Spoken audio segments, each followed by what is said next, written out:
So welcome,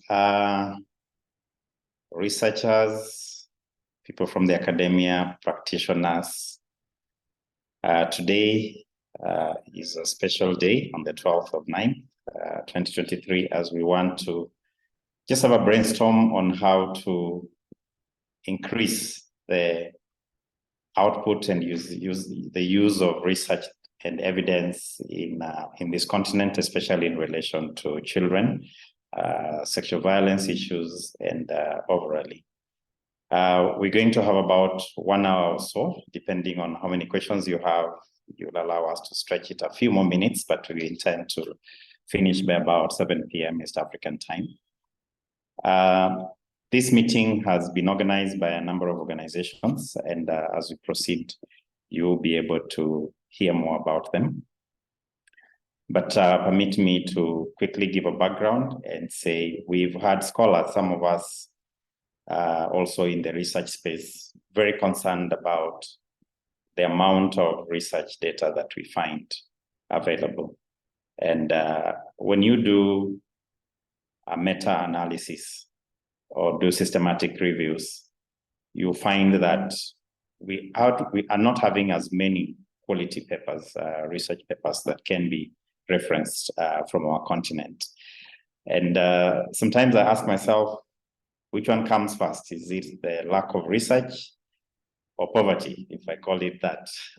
Maybe that could be one of those that we could try and answer today. But clearly, there is always a link between the level of development of a country and its research. And we know that as a continent, more and more we're growing towards policy and decision-making on public resources that is linked to evidence. And in the space of children or child well-being, the issues of disease burden, Africa bears quite the bulk of that. When it comes to HIV, malaria, the same issues we want to address here on violence against children, there's quite a lot that this continent bears. Yet, some of the estimates that we have now indicate that we contribute to less than 1% of the global output for research. That means the evidence, but also how we are using it in our decision-making.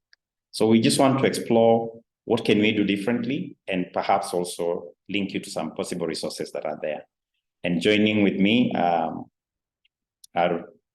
scholars and also practitioners who've done quite a good job in promoting research in the continent. I'll give them a chance to introduce themselves. So my name is Samuel Munyui. I'm the executive director and head of the knowledge management at African Institute for Children Studies. I will give it to Joanne Njagi. Kindly introduce yourself. Then we'll move to Prof. Doris and then Agnes. You're muted. I'm sorry, you imagine by now you have this figured out, but sorry about that. So thank you so much, Samuel, for the introduction and everyone for joining in. My name is Joanne Njagi. I work for the Sexual Violence Research Initiative, also known as the SVRI, and I work as a child sexual violence researcher, and we do research on violence against women and violence against children in low and middle income countries. Thank you. Thank you, Joanne. Doris? Hi, everyone. Thank you for joining us. My name is Doris, and I was born and raised in Uganda. I currently work at the University of Victoria in Canada as a professor in child and youth care. I'm very passionate about child and youth and childhood-related violence. So I'm happy to be here. Thank you. Thank you, Prof. Agnes? Hello, everyone on the call. My name is Agnes Wasike. I work with Impact and Innovation Development Center that is based in Kampala, but with a regional reach across Uganda, Kenya, Tanzania, Congo, Ethiopia. And we are a technical assistance organization. And a bulk of our work has been offering technical assistance around child rights and particularly violence against children prevention. Thank you. Thank you. I want to give you one quick round. It will be less than a minute or so for each of you. Joanne, what is this one thing that bothers you about research and perhaps publication in this continent? Okay. Thank you so much for that question. And I would say that as someone who's working particularly in the child section, in the child well-being space in general, and in the violence against children, and very specifically to the child sexual violence field, the thing that bothers me the most is that there is a huge gap of evidence coming from low and middle income countries. So we find that, and especially Africa, where we are talking about today, and we find that a lot of the evidence is dominated from high income countries, and there is very little evidence coming from low and middle income countries, including Africa, where the burden of violence against children is highest. And you alluded to that. And we find that I want you to pause it there, and we'll come back to you and give us a more detail. So for you, what bothers you most is a lot of work on research is not being done by people from this continent, right? Yes. Good point. I'll come back to you on that. Pause that there. I'm coming back to you for more detail. Prof, one thing that bothers you.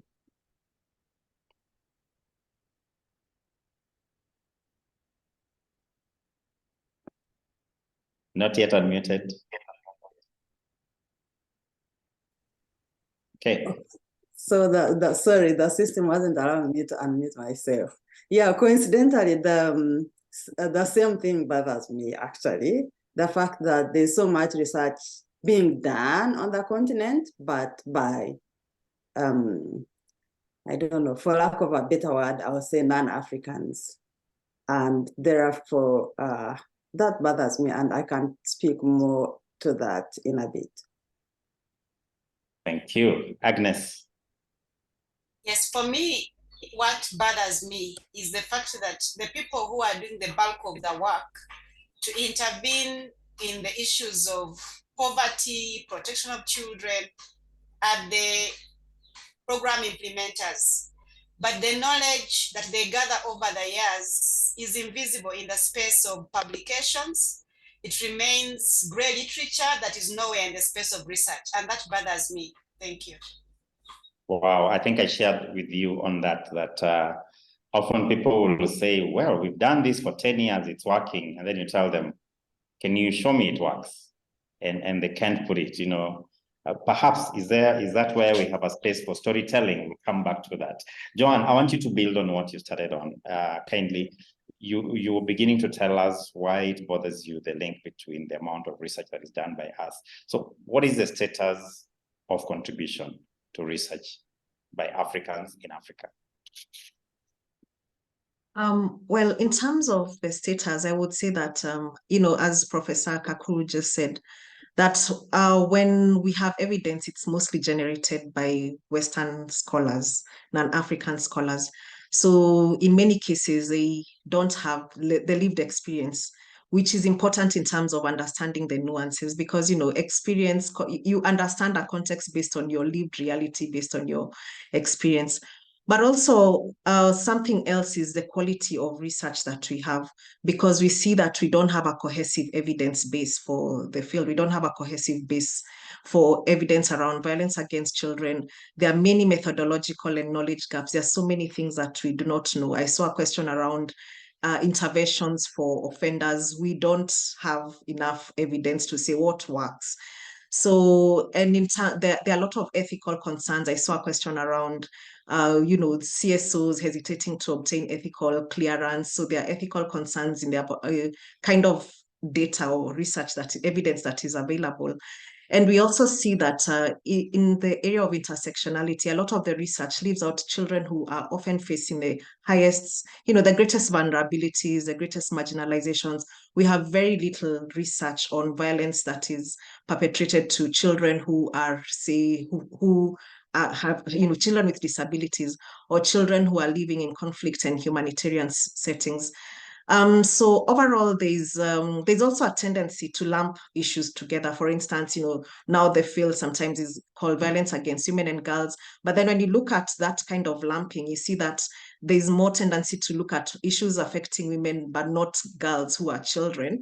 And then, sometimes even in the violence against children field, there's a lot of lumping up of the issues. Yet we know there's physical, emotional, sexual abuse and neglect. So, but then they tend to be lumped up together as if the interventions that would be for each of these, as if the interventions can be homogeneous, like, what works for one kind of abuse works for another. So there are many issues in terms of methodological concerns leading to knowledge gaps, ethics, intersectionality. And, as Agnes also said, there's limited systematic evidence on the effectiveness of and adaptability of existing initiatives. So there are many initiatives, but we don't know what is effective, what has impact.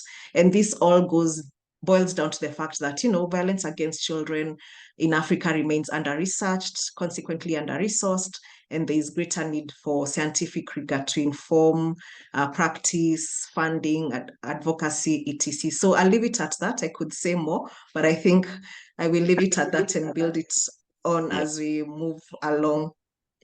Great. Very good pointers. And I'm glad that you're also going to be looking at some of the questions that have already been shared. We'll come back to see how do we really address these things. Are we methodological? Are we having some systematic approach in saying what's a problem, what works, so that even our politicians can take it very seriously. Prof. Kakuru, you've worked, I believe, in both practice and also in the academia.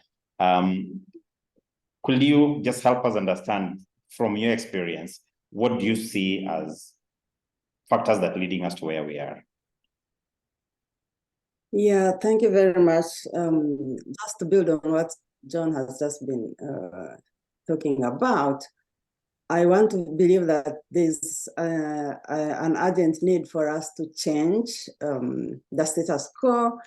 And as a lot of the research that's being done at the moment, one is not so much focused on violence, but also it's like done under the big umbrella of child protection or child rights, and it's really funded and done by people from the North or from the West. And sometimes when these people come, I want to repeat, some of them, they really come as saviors. So I want to use the notion of white saviorism. They just come and they feel that they are the only ones who can research or whose work can really save African children. And therefore the knowledge they generate is coming from that mindset, which is really informed by their own values, experiences, and perspectives, which are not exactly applicable in Africa. And it's not actually published in Africa because we do not have enough journals in Africa that we can put this knowledge that is produced by foreigners on Africa. So it's published outside Africa and we never get to see this research. So that's one. Two, and there are so many reasons for that. Of course, the first reason is money. Who has the money and who has the capacity to do research and to publish it? So the shortage of research is also linked to the capacity. There's a shortage of adequately trained research mentors who would actually empower local people or early career African researchers to do research on children and increase output. So that brings me to another issue that I wanted to point out, and I believe that Agnes will likely talk more about that, which is who should be doing this work. Is it only people in the academy? And I'll leave Agnes to continue that question. But also another thing for me, which I wanted to highlight, is children. How much do we involve children? When we tell stories of research about children, what's their level of participation? To what extent are we including them? Most of the time, we don't even include them. We consult their parents and their teachers because we feel like they don't know, they are immature. So I personally find that problematic. And if we are to really do research that would change African children that would change our communities. We need to challenge those beliefs about children and give them opportunities to be able to tell their own stories. So children have that experiential knowledge that we do not have, which is rooted in context, in time, and we cannot continue to deny them that experience. So we lack output because, as Joan said, we lack capacity, we lack funds, but also we use the wrong methodologies that are really outdated. I was reading that one blog by the Rift Valley Initiative, and this person mentioned something about having been politically independent, quote unquote, but we are still actually very much colonized when it comes to issues of knowledge production and generation, because we still rely on conventional colonial methods of doing research, publishing research, and reading research. We forget about all the other ways that we could actually use. For example, when you go to Asia, you see that Asians have journals and avenues for producing and publishing knowledge in their own local languages, which we do not have in Africa. So I can talk the whole day. Yeah, but by the way, I just want to give you a minute to build on something that I believe you're very passionate about. So there's a growing conversation around decolonizing. Okay, does that just mean that we don't take their money from the West? And then you've pointed a very good thing about Asia. I keep wondering, China. A few decades ago, China had almost a similar poverty levels, but you can see that the development has been driven by research and development. Is there anything we can learn from that around decolonizing? Just one very brief minute on that, yes.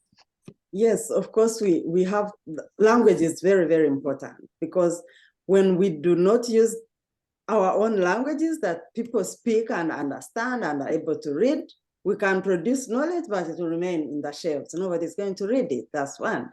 Two, when it comes to decolonization, we have to decolonize everything.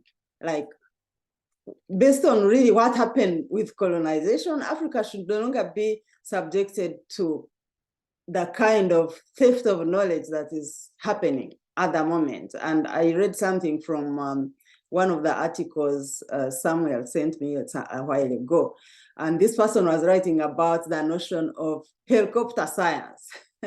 Foreign researchers coming and harvesting samples of data from Africa, that's a level of colonization. So they get this data and they go and analyze it with little input, if any, or credits to the local community members where this knowledge is coming from.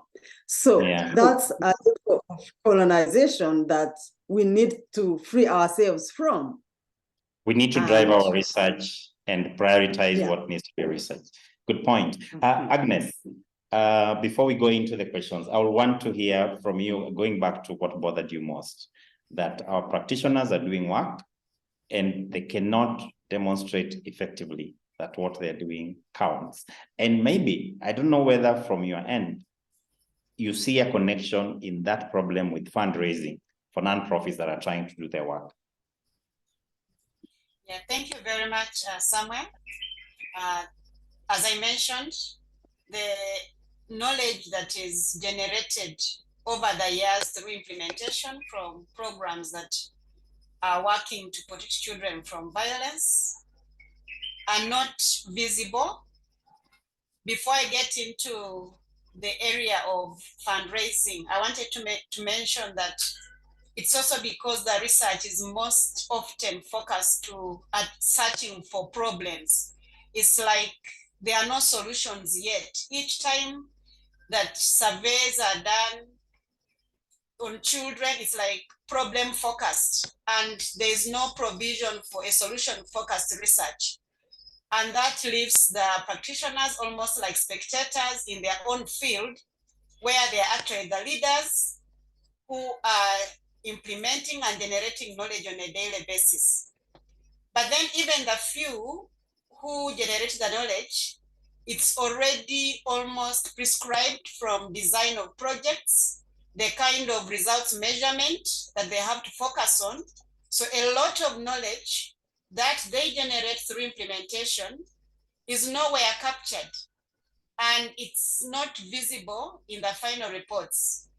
And even that very knowledge remains within the institution and most often held on to as to be used for seeking additional grants, because most of our work in the subsector of children depends on grants and donations. So that becomes a big challenge, that the knowledge is lost, both in terms of capturing, but also the little captured is just shared with the donor that gave the money. The power dynamics come in there.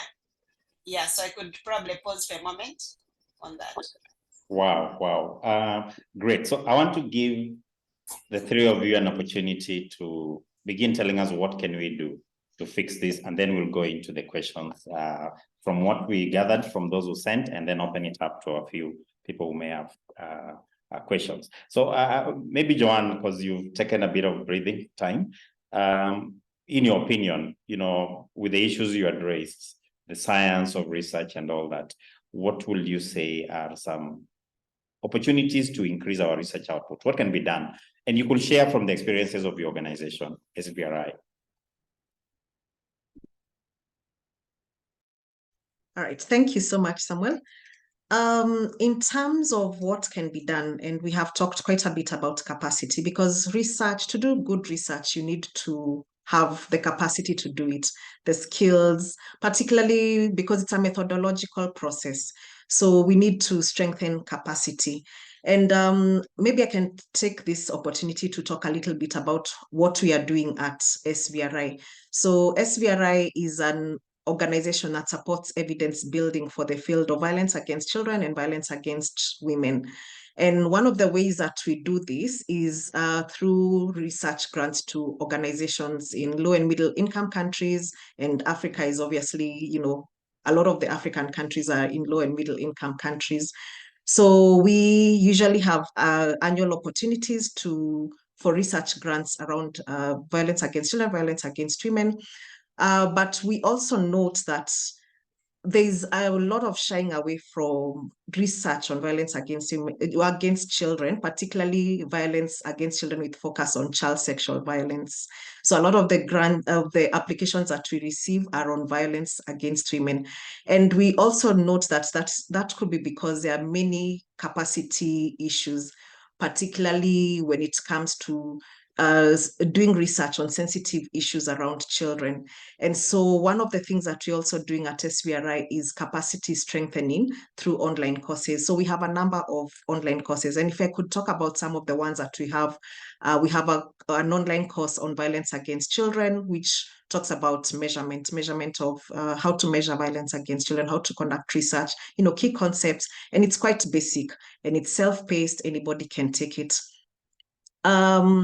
Then we are also in the process of introducing a new online survey, and I'll be sharing the link shortly after I finish presenting.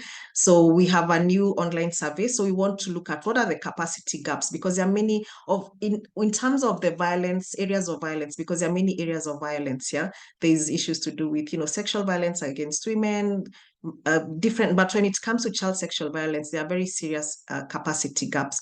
And at SVRI, we are looking at addressing those capacity gaps by introducing a new online course. And we don't want, we have talked about coloniality. We don't want to introduce a course thinking that, this is what works for the people. This is where the gaps are. And that is why we have this survey asking for the field. What are the areas that you need capacity gaps? And even if the survey may not capture everything that should be captured, there are also opportunities to, write to us and say this is an area that should be addressed.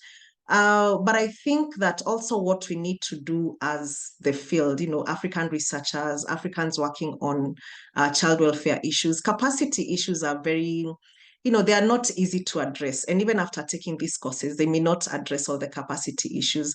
So there is need for greater collaboration. I think there is, capacity here and there, but we need to find where is the capacity, what can we do together, and how can we collaborate and ensure that these capacity gaps are addressed. So for me, I would call for greater collaboration, but also greater advocacy, to our governments to fund research, because a lot of the funding, as we say, there's this colonial approach to research and implementation of issues, development work on the continent.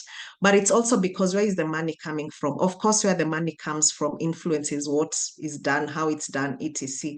But our governments really contribute very little to research, to, and any kind of work, particularly on the child welfare sector. Most of the child welfare ministries or sectors are the most underfunded. But if we made a case through research that, this is the benefit of research, this is the cost benefit, these are the gaps, this is where we can get most benefit from, and that requires research. And again, it goes back to collaboration. If we could collaborate, this kind of discussions, I think, can be opportunities for us to start to work together to actually address these gaps and even advocate for greater funding. So I'll leave it at that and allow my other colleagues.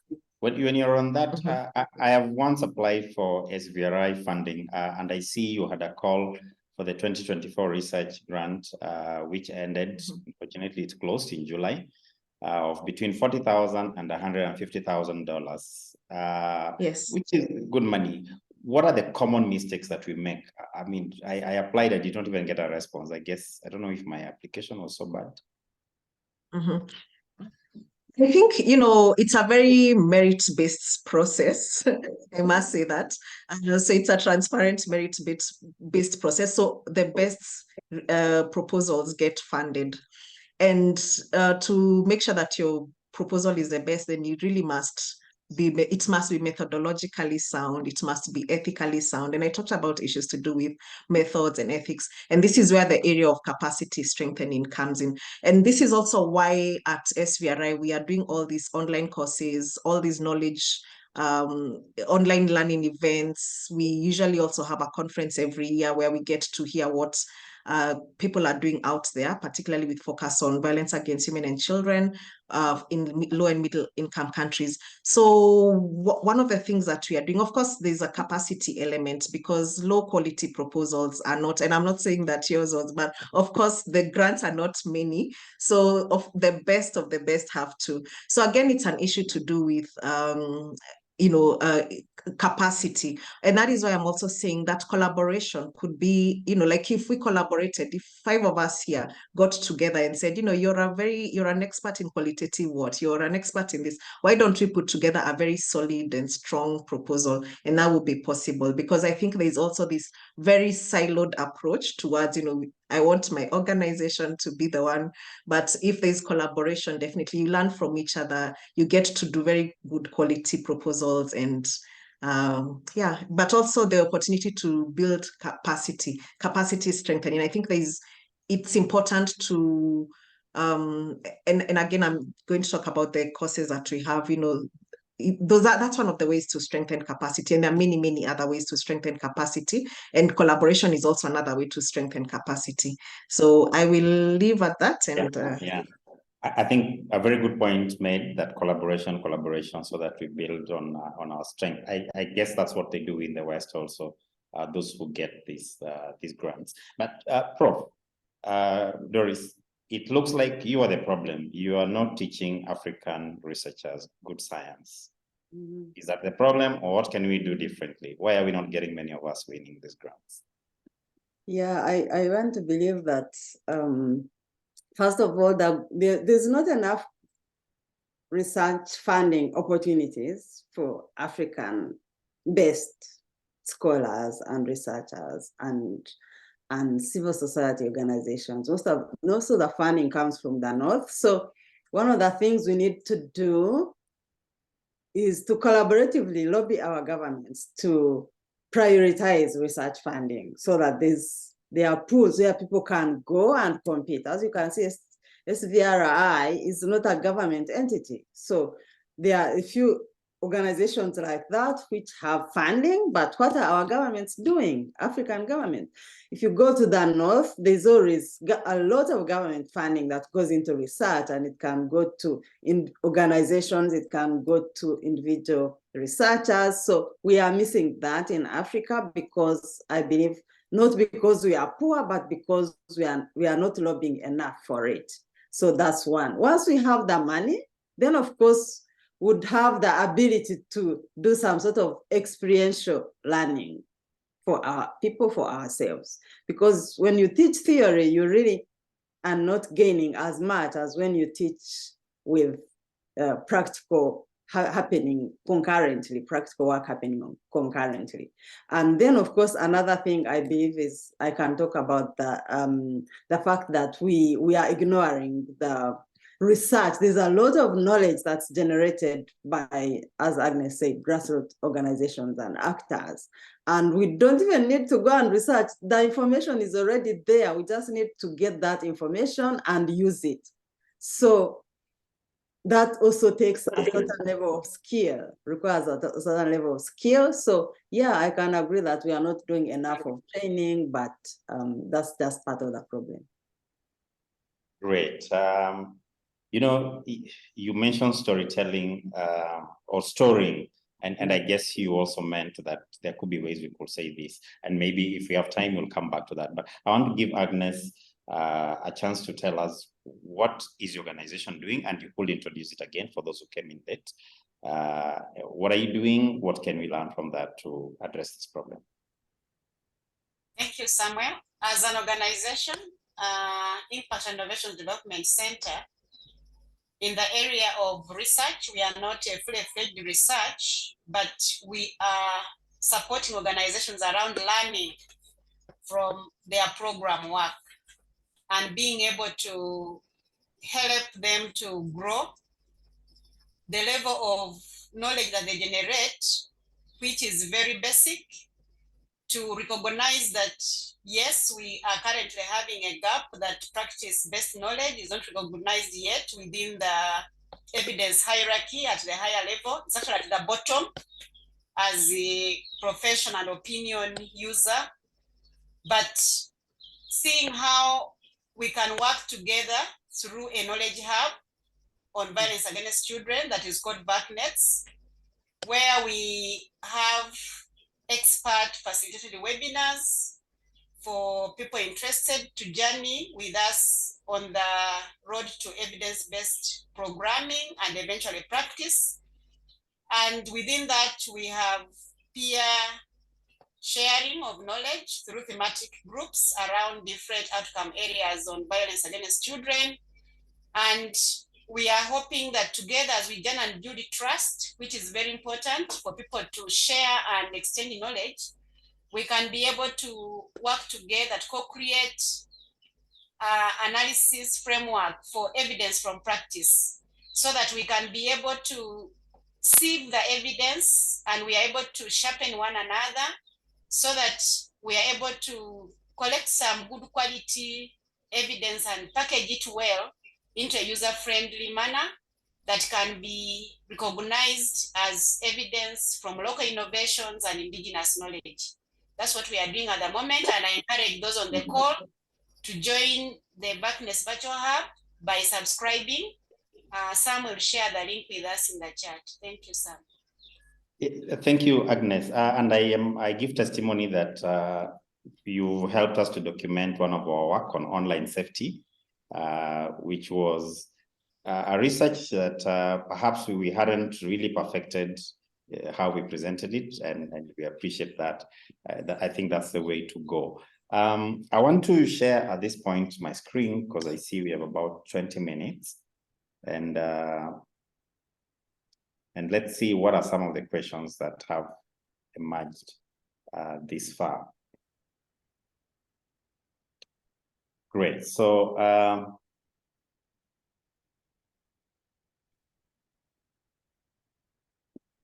so we have quite a number of questions. We've had almost 120 people who registered to be in this call, which was really encouraging, meaning there's, you know, all of us are hungry see that we get solutions. So I will just let this go off almost randomly. So there's the first one there that is, just a moment, I want to organize my screen. Yeah, we may not answer all of them in every slide because I have a number of slides. But there's that first one, telling the stories of difficult and disruptive information and case studies. What are some of the considerations and techniques? I think this goes to Prof. Kakuru. Is there a way in which we can tell our story? You know, what techniques exist to tell these ones? And also, Agnes has said communities actually already have some of this evidence. You also have mentioned that. But how do we package that evidence that when it's put on the table with some research from another part of this world, it will be considered yes? Mm-hmm.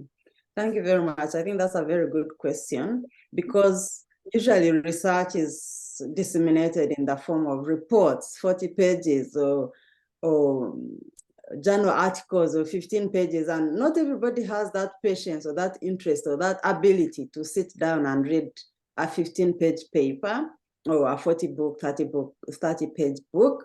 So what we need to do is to be creative and think about ways in which we can disseminate this information in a simple way that people can easily understand it and pick it up. For example, it can be something like a poster or a mural or just a picture book or a podcast or a social media post, something that, you know, people will be interested in looking at and contributing to the conversation and picking the ideas. We all know that in our countries, people like to watch news on TV, so we can do that. Put a TV show to tell about our research, tell people about the results of whatever research you're doing, or just put it in the newspapers in places which are unconventional. And then we have to start recognizing that as knowledge, as something that has taken time to do, has taken a lot of thinking, a lot of effort to do. So we cannot just say, because it's not a published journal article, it's not research, or because it's not a research report, this is not research. So there are so many ways of doing it, and we just need to be creative about it and find out what do people want to see, how do they want to see it, and then we do exactly that. Prof, before you finish on that, increasingly, like in our treasury here, when we go and present interventions, there's growing asking for evidence. And you hinted that perhaps we don't have to do things in other people's languages, in their own way. Do you think our treasury guy will take us seriously if we just did posters or something? Or how do we do that marriage between, we are dealing with people who've been trained that if it doesn't look like this, then it's not correct. You know, if you don't come in as a judge with all that British thing on you, then you're not good enough a judge. How do we deal with that balance? Yeah, I think doing like exactly what we are doing now, just beginning the conversations, and we continue drumming it up and sensitizing the people that, you know, this is the new way of doing things. We need to detach ourselves from colonial ways of doing things, and which are really paternalistic, and they do not help us in any way. So I believe that we just have to start somewhere and continue talking and making until we make it big and let people understand that this can be done. Thank you. Joanne, there is this question on how do we do partnership? You've really emphasized partnerships. What have you seen work in doing a joint research partnerships that wins good grants? I think what works, and I also talked about it quite a bit, is to identify, first of all, to be cognizant of the fact that research, to produce a good research product, you need multiple skills. and multiple skills are located in multiple spaces. So where are those multiple spaces? What can Samuel offer to this research? If we want to find out about, I saw a question around what works for vulnerable children, how to support vulnerable families, what skills do we need for that? What can Samuel bring to the table? What can, somebody else bring to the table? What can Doris bring to the table? Agnes has skills in working with communities to use evidence from the communities to actually, build a case for more research, to build a case for, what works. So how can we collaborate? How can we identify who has the skills in this, and how can we come together then and collaborate? So it's identifying that and recognizing and appreciating that we are all skilled differently, that we all have different experiences. And if we come together, we'll definitely add value to whatever it is. And also, I think it's also a good way of identifying where are the areas, because you may be sitting at your office and thinking this is the issue, but then when you collaborate with other people, then you identify that this is not the issue. So collaboration for me, I think, is important in a sense that, first of all, it's important in identifying where the issues are, where the skills are, and what interventions can work. So I don't know if I don't know if I answered that well, but I Yes, think I think that I is hear you. how I would go hear about you it. say we need to begin with almost mapping. If I'm working in research, Yeah. I know who else is doing work, who is strong, and perhaps at institutional level and also at individual level, so that we know each other. And I think also, to reiterate Doris's point that she made at some point, is that we need conversation, because you don't know what people are doing or who is skilled at what until we have this kind of conversations. So it's to say, okay, this is a starting conversation, but how can we have these conversations in a way that we are actually able to identify, as you say, map, identify people's skills, capacities, strengths, areas of expertise. How can we have these kind of conversations that translate into larger partnerships that go beyond conversations? So I like what Doris said, that there's no magical answer. I think you start and keep moving until you figure out, until you make progress. So I think that I would say, let's start with a lot of conversations, and then keep moving until we have this conversation takes shape. But that's, I think, one way to really build collaborations. It makes me feel the weight on my shoulders that this is the generation that may really just, tip the balance and get policymakers to believe that we can do it. Let's put money in our African researchers. Agnes, can I add something small? Yes, Can I yes. add something small? And I saw a comment around the fact that government has a lot of data. And I think collaboration, another way to look at collaboration is, how can we collaborate with the government to make this use of this data?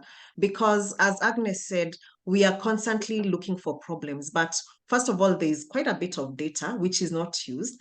And some of the data lies with the government. Some of the data lies with civil society organizations. But how can we, look at this data and find ways to collaborate and make sense of this data and use it for something bigger, not just to generate generate solutions, rather than to keep doing research to create or to identify problems. Yeah. Wow, lovely. And if you're in Kenya, you should know, or you could be aware, that the Kenya National Bureau of Statistics is reaching out to civil society groups and working with us to know how to get your data and your research admissible for government decision making, right from the design phase, how to access the sampling frames for households. So their conversation, and please join. If you don't know, reach out to me and the Children Agenda Forum, whose logo is somewhere here, to see how we can get you on board. Agnes, this bullet number 1 question really gets back to you, I think so, and your interest around practitioners getting their data out there. What's the problem around seeking ethical clearance, and what can we do about it? Thank you, Samuel. I think the issue about the difficulty of CSOs getting ethical clearance comes with the standards around the ethics in research, which most of the CSOs probably are not familiar with, or do not meet the standards around ethics in research, because the standard is quite high. Sometimes you are required to be able to reveal to the population that you are going to understudy the aim of your research in detail as a prerequisite, and some of the issues around practices that civil society does by giving probably some like tokens to the sample population would otherwise be interpreted as manipulating the researchers in advance. So the limited knowledge around what are the ethical standards and not being able to meet the requirements by the country ethics boards becomes a challenge. But also CSOs sometimes want to go it alone. It brings us back to the issue that was raised earlier by Joan, the need for collaboration. And I think for us in the CSO sector to be able to break through this, we need to build relationships with the researchers so that we are able to go along with them, because research requires some knowledge that maybe we do not have yet. So it is a collaborative kind of research, practitioners and researchers. Yeah, thank you. Great, great point. And something that I want to put in our parking lot for all of us who've joined. We recently had an experience where we were doing a multi-country research in about 6 countries across Africa. And we needed to have an ethical clearance. And we couldn't because, one, it was during COVID, then we had a very short time frame. A lot of this funding for research, especially program related, come with very short time frames. And the way the process in Kenya goes will be so different from the process in Cameroon and so different from South Africa. And we thought we need this continent to have one place where if I'm doing a multi-country study, I can get ethical clearance that will be acceptable. Maybe it can be resident in an AU office for research or something. I think let's join hands and do a lobby around that. There are a number of questions here, the other bullets that are requesting for tools on not necessarily research, but how to address various violence against children. Perhaps if you can put in the link, if you have any tools, link to tools, this is for our audience, anyone in the group, put there in the chat box a link to such materials, because we may not be able to do it here. But I want to go back to Joan. I think if I heard you, you seem to be saying there's money. Where is this money? This last bullet, what are the available avenues for funding? Well, I don't know if I say there's money, because money is always, it's the scarcest resource. So I'm not sure there's money, but I think money is really limited, and that is why I think that there's need to push also for governments to support, to fund, and there's really need for greater advocacy to ensure that our funding is not just coming from, the global north or from Western funders, but also to fund governments to fund, because these are the children that we are working with or, conducting all these projects on. They are children that they belong to the government. So it doesn't make sense that it's Western governments or foreign governments that are funding initiatives and these are issues that are really of concern. But as I said, the governments in many African contexts, child welfare issues are the least funded, and especially issues to do with violence against children, they're even a lot less funded. So there's need for greater advocacy to ensure that even governments are funding this project. But again, I can't say that money is completely not there, because yes, there is a bit of money, but I think to get this money, because as much as the little money that is available, there's a lot of competition for it. So to get it, you really need to make sure that whatever you're purposing to do is of very high quality. And that is why I keep reiterating or re-emphasizing about collaboration, that collaboration is just one of the ways to ensure that you produce a quality proposal that actually gets funding. And I think there's also, funders are also interested in collaborative projects more and more. They're getting more interested in collaborative projects. So there's a bit of money, but a lot of work is needed to it's a complicated situation. Money is scarce, but also the available money, a lot of effort needs to be done to make sure that it is accessed. Thank you. Thank you very much. Now, before I open it up to any live questions, rather for those who are in this call, there's this question on how can we involve children, especially bullet 2. What are we doing about engaging children in marginalized areas in child participation and child-led initiatives? Prof. Kakuru, I think you are touched on this. Do you want to add anything else? Yeah, maybe just to add that it also has a lot to do with training, and it has a lot to do with what is the piece around ethics. So the training to work with children is very important. How do you work with them? What are the ethical concerns that you must bear in mind when working with children? But most importantly, what are the methods that you're going to use to ensure that children participate to their level of satisfaction? So I just want to give others a chance to speak, but those will be the main pieces to think around. Yeah, a good point. I know, actually, I think there's usually very little research on sensitive matters around children because of not knowing how to navigate around the children issues. So people will want to do research with adults, but not children. So I want to now open this up. Let me allow people to unmute now and see if there are questions. I've seen a hand from Halake. Go ahead, Halake.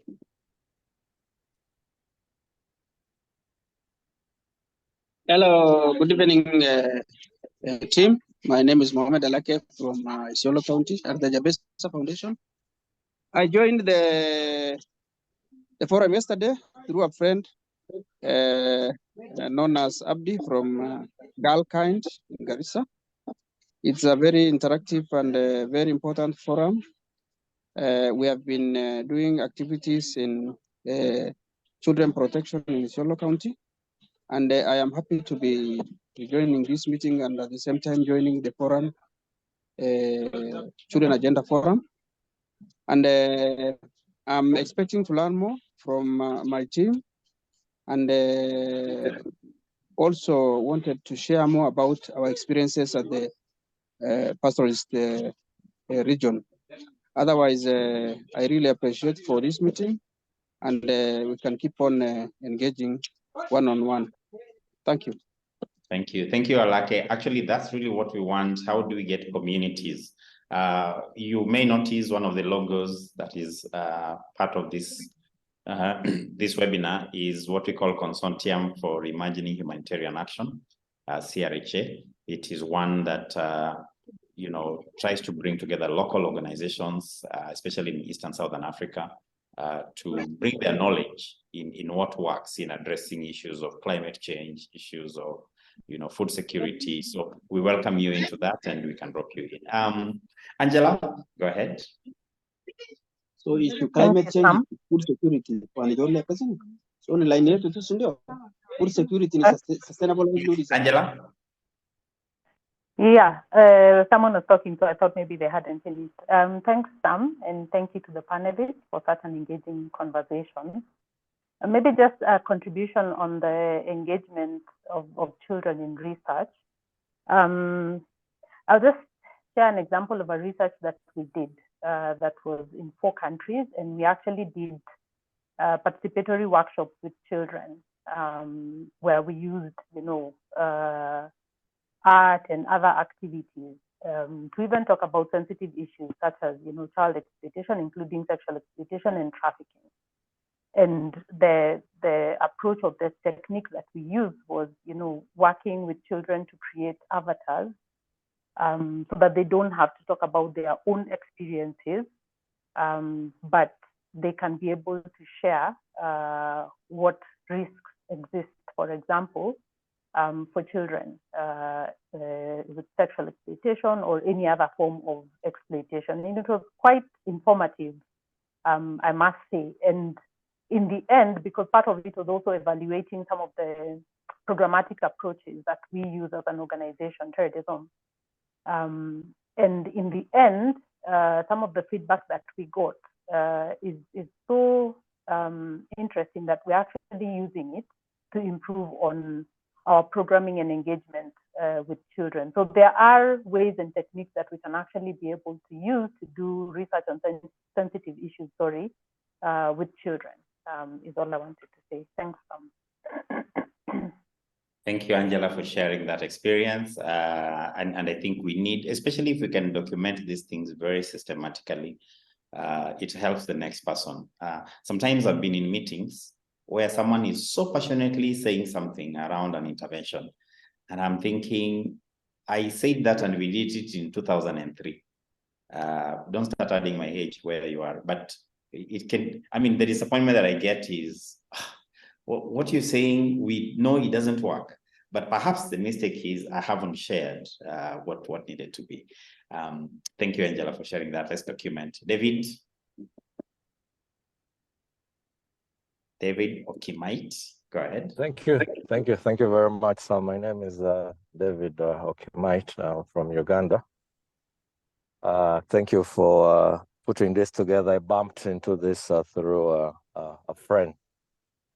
I wanted to make a few comments as well. And first, I'm happy to see my teacher, Professor Kakuru. She was my teacher while as an undergraduate about 20 years ago. So the issues around ethics, for example, I've interacted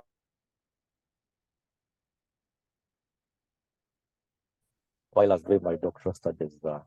And one of the things is that I think in East Africa, our ethical clearance processes are quite very annoying. And even now, as we speak, I have got an ethical request that I submitted more than 6 weeks ago to our Uganda National Council for Science and Technology for approval, and it is still pending review up to now. So I think we need to be able to write more about ethical issues and how the injustices they cause. But also, I wanted to be able to challenge us that you see there is a lot of work that we can do on children. Myself, I have been doing research with children for the last 10 years.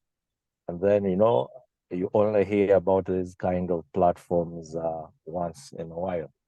So I would think that it is very important for people like all of us to come and see, maybe even create a platform like a journal, maybe an East African journal for children, or maybe child research.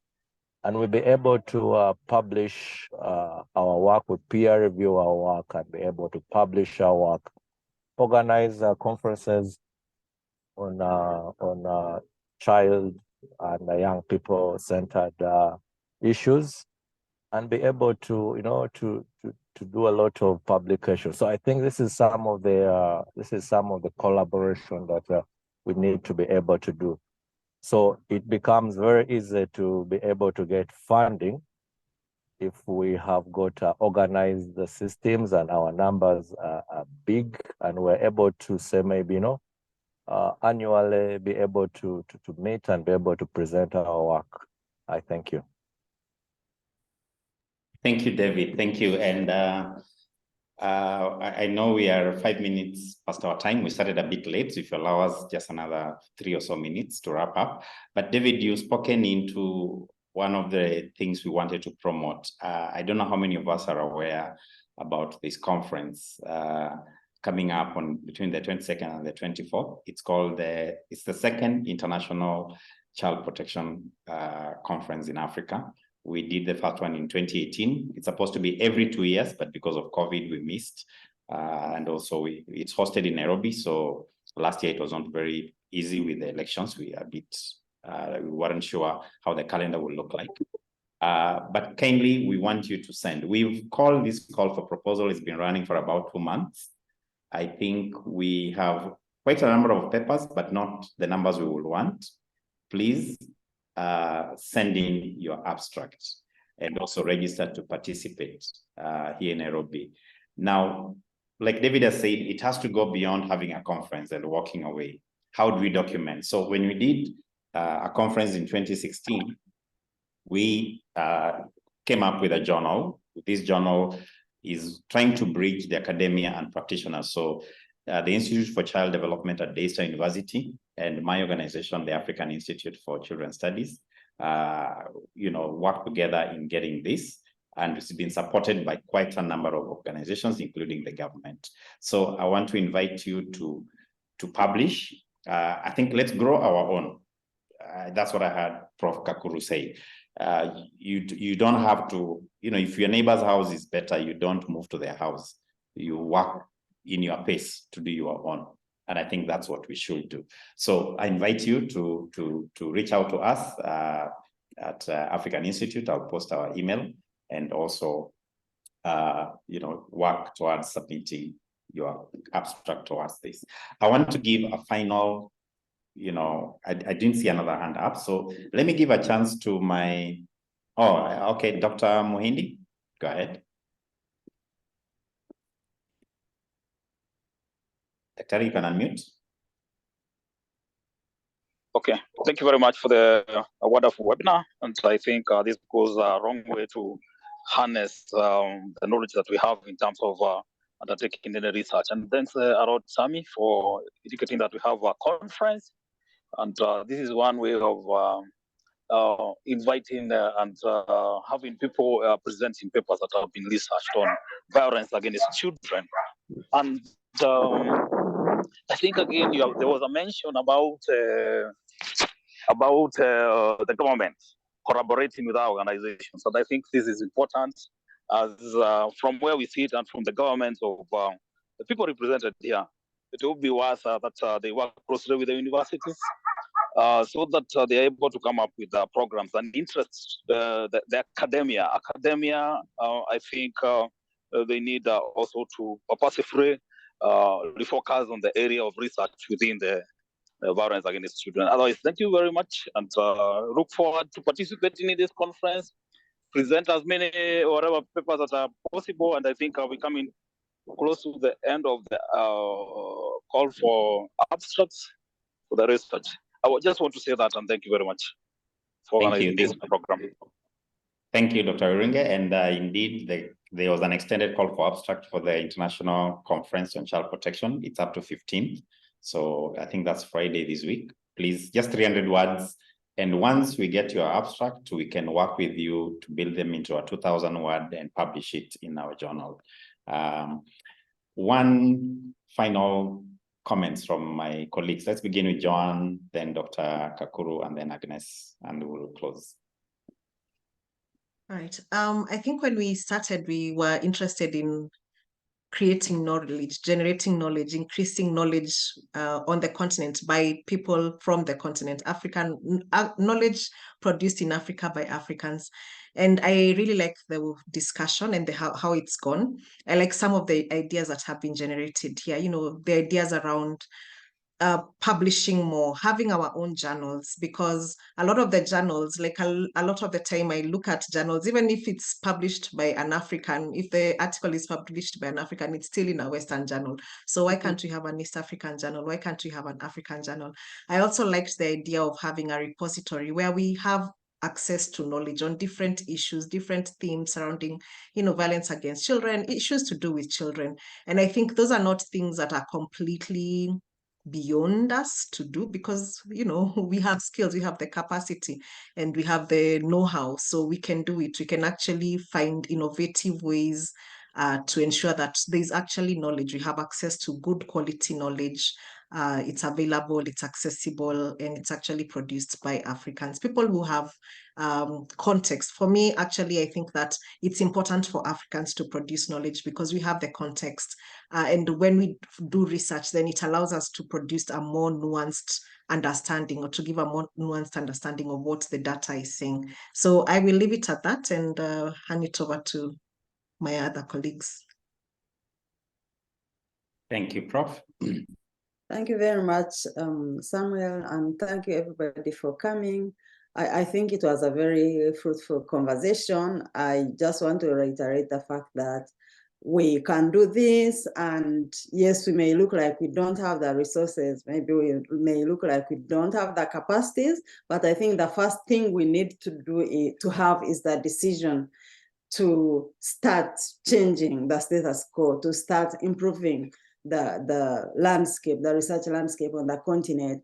And after making that decision, everything else will follow. We can always find the money because we get money for doing other things. Why not money for research? And we get trained to do all the other things. Why not get training and mentorship for research? So I want to believe that we are in the right place, and we need to continue to farming that decision to change the research landscape, and the output will change as well. Thank you very much. Thank you. Agnes?